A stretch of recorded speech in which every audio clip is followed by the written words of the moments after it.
Ada satu hal yang menurutku agak ironis dari kebanyakan cara kita menjalani hidup. Kita bekerja keras, kita menabung, kita mengorbankan waktu dan tenaga. Semua demi masa tua yang katanya nanti bisa kita nikmati. Tapi waktu masa tua itu datang, tubuh kita sudah tidak bisa diajak kompromi sama seperti dulu. Bukan berarti gue mau bilang menabung itu salah. Bukan berarti kerja keras itu keliru. Tapi mungkin yang perlu kita tanyakan ulang adalah, di tengah semua itu, kapan terakhir kali kita benar-benar hadir dalam hidup kita sendiri? Kamu tidak perlu berhenti kerja. Kamu boleh tidak suka sama pekerjaanmu.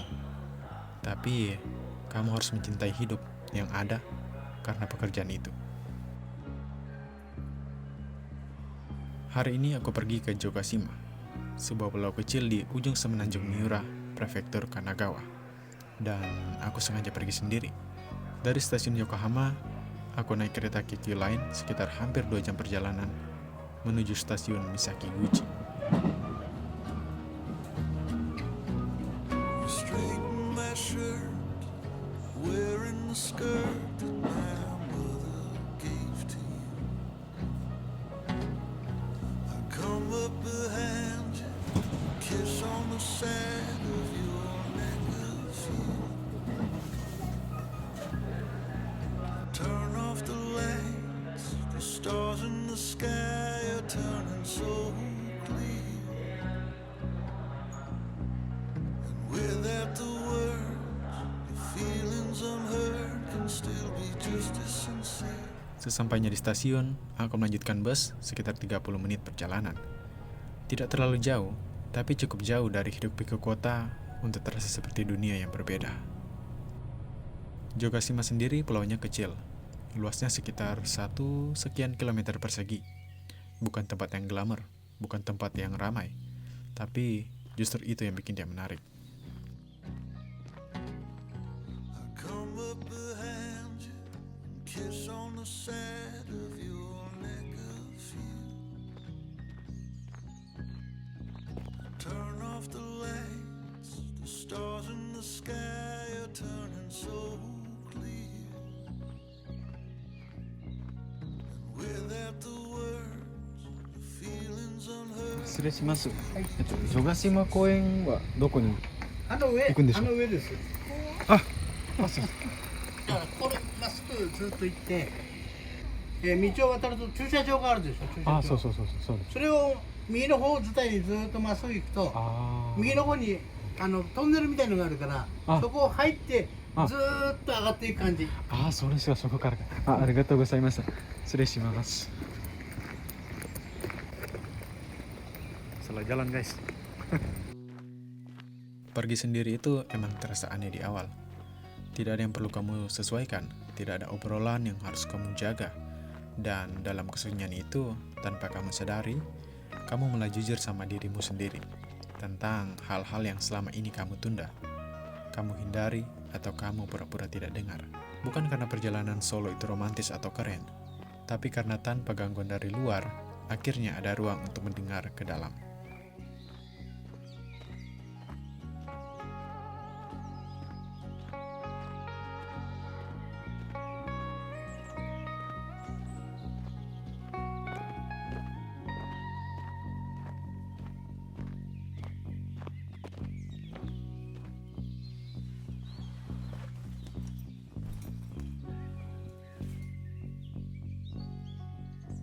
Aku tiba sudah cukup sore. Karena itu, aku memutuskan untuk tidak menjelajahi seluruh pulau hari ini. Tujuan pertama adalah Jogashima Koen. Taman ini terletak di tepi tebing, menghadap ke arah laut. Kondisinya hari ini cukup sepi, hampir tidak ada orang, kecuali beberapa pasangan yang sedang sesi foto priwet. Mereka berpose di antara hamparan rerumputan dan laut yang memanjakan mata. Sementara aku duduk agak menjauh, melihat ke arah yang sama tapi dengan kepala yang isinya berbeda.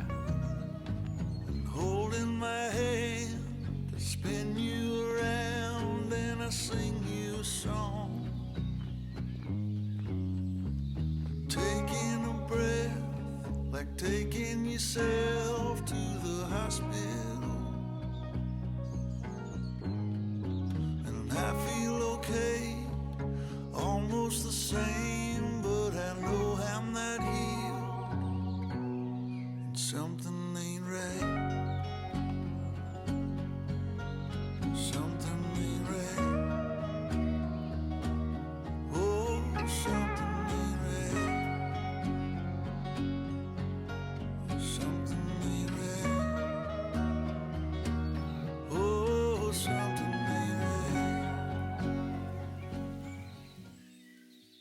Setelah beberapa saat, aku lanjut jalan ke tempat bernama Umanose, sebuah area pantai berbatu di sisi lain pulau.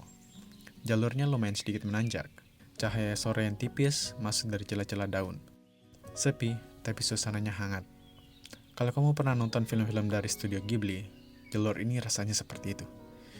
Bukan lebay, tapi memang ada sesuatu di sana yang terasa seperti masuk ke dalam dunia yang lebih pelan, lebih tenang, lebih hidup.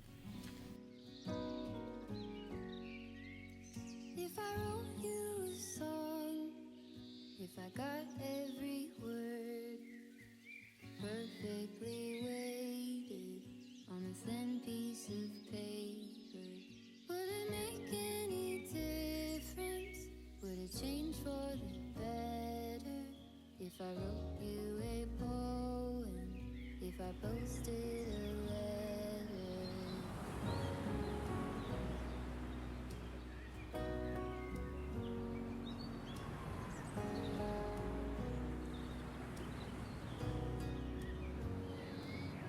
Is it maybe because I never knew quite where I was, and suddenly you told me, baby, you're lost, but I am too. Whatever the cost, we'll make it through. Tell me you're the one for me now, 'cause what am I supposed to do? If you are not the one for me, then tell me now what I could do.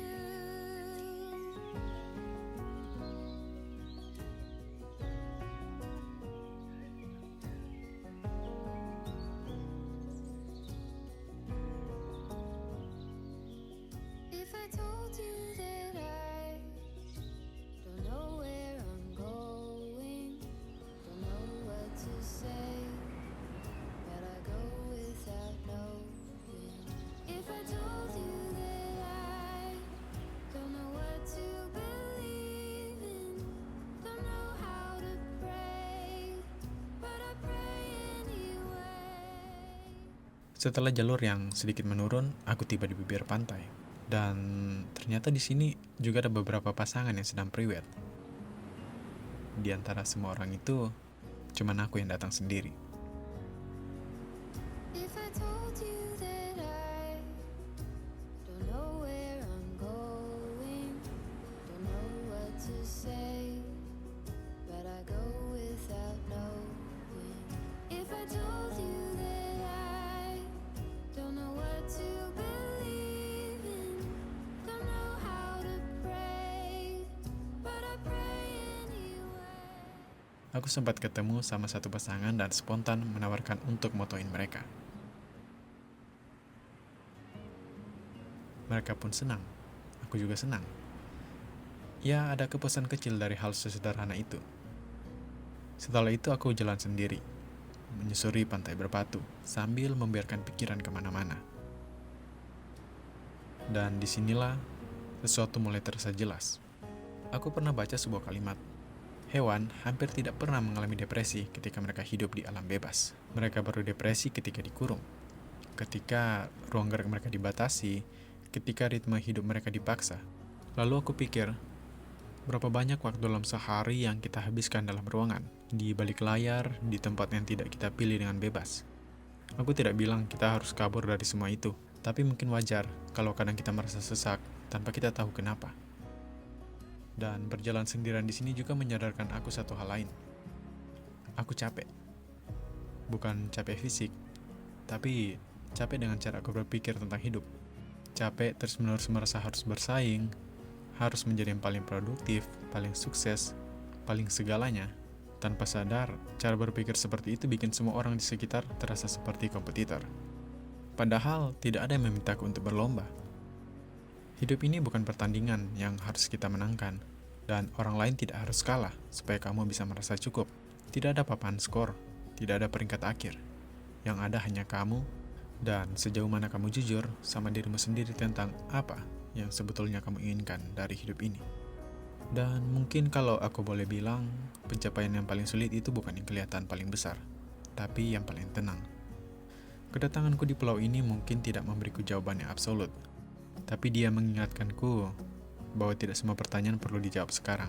Kadang cukup kita berdiri di tepi laut, membiarkan angin lewat, dan mengakui bahwa hidup ini dengan segala keterbatasannya masih layak untuk dinikmati. Kalau kamu punya kesempatan, pergilah sendiri suatu saat, kemana saja, tidak harus jauh, karena beberapa hal tentang dirimu sendiri hanya bisa kamu temukan ketika tidak ada orang lain di sampingmu.